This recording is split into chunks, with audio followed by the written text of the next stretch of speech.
Formerly known as written very early in life. Thou who stealest fire from the fountains of the past to glorify the present, O haste, visit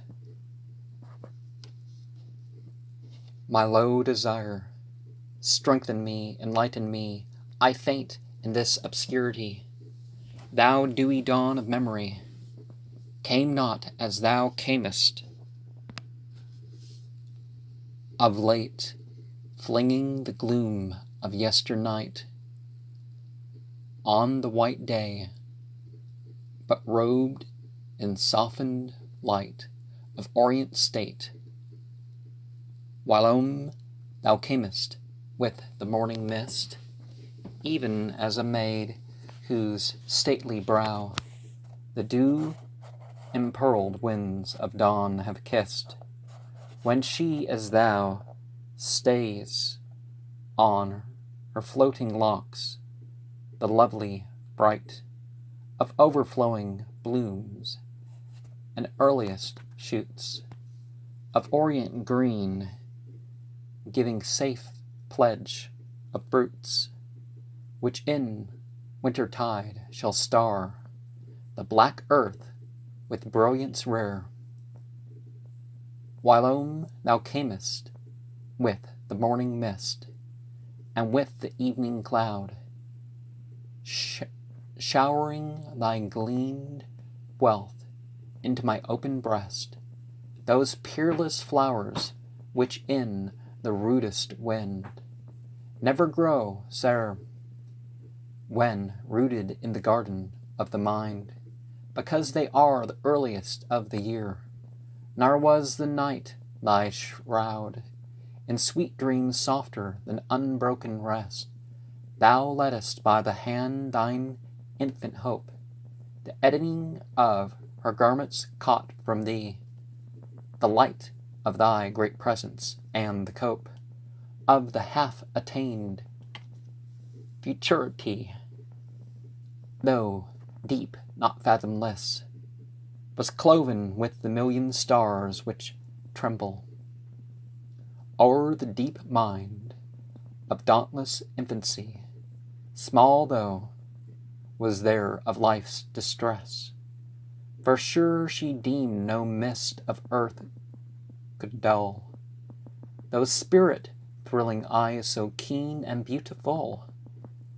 Sure she was nigher to heaven's spheres, listening the lordly music flowing from the illimitable years. O strengthen me, enlighten me, I faint in this obscurity. Thou dewy dawn of memory, come forth, I charge thee, arise. Thou of the many tongues, the myriad eyes, thou comest not with shows of flaunting vines into mine inner eye, divinest memory. Thou wert not nursed by the waterfall, which ever sounds and shines, a pillar of white light upon the wall, of purple cliffs, aloof, descried, come from the woods that belt the gray hillside, the 7 elms, the poplars. The poplars have now disappeared, but the 7 elms are still to be seen in the garden behind the house. 4 that stand beside my father's door, and chiefly from the brook that loves the pearl o'er matted cress and ribbed sand, our dimple in the dark of rushy coves, drawing into his narrow earthen urn, in every elbow and turn, the filtered tribute of the rough woodland. O hither lead thy feet, pour round mine ears the lifelong bleat of the thick-fleeced sheep from wattled folds upon the rigid wolds, when the first matin song hath waked loud over the dark dewy earth forlorn, what time the amber morn forth gushes from beneath a low-hung cloud. Large dowries doth the raptured eye to the young spirit present, when first she is wed, and like a bride of old in triumph led, with music and sweet showers of festal flowers, unto the dwelling she must sway. Well hast thou done, great artist Memory, in setting round thy first experiment with royal frame work of wrought gold. Needs must thou dearly love thy first essay, and foremost in thy various gallery place it where sweetest sunlight falls upon the storied walls, for the discovery and newness of thine art so pleased thee, that all which thou hast drawn of fairest our boldest sense but lightly weighs with thee unto the love thou bearest, the firstborn of thy genius. Artist-like, ever retiring, thou dost gaze on the prime labor of thine early days, no matter what the sketch might be, whether the high field on the bushless pike, or even a sand-built ridge of heaped hills that mound the sea, overblown with murmurs harsh, or even a lowly cottage. The few whence we see, stretched wide and wild, the waste enormous marsh, wherefrom the frequent bridge, like emblems of infinity, the trenched waters run from sky to sky, are a garden bowered close, with plaited,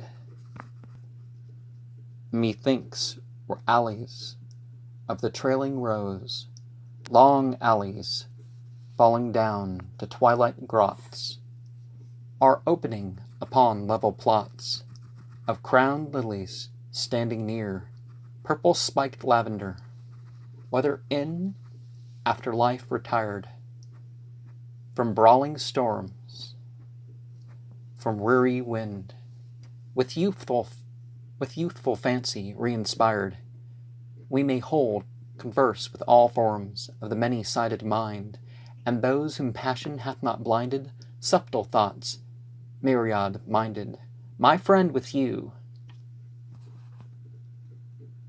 Emblems are glimpses of eternity.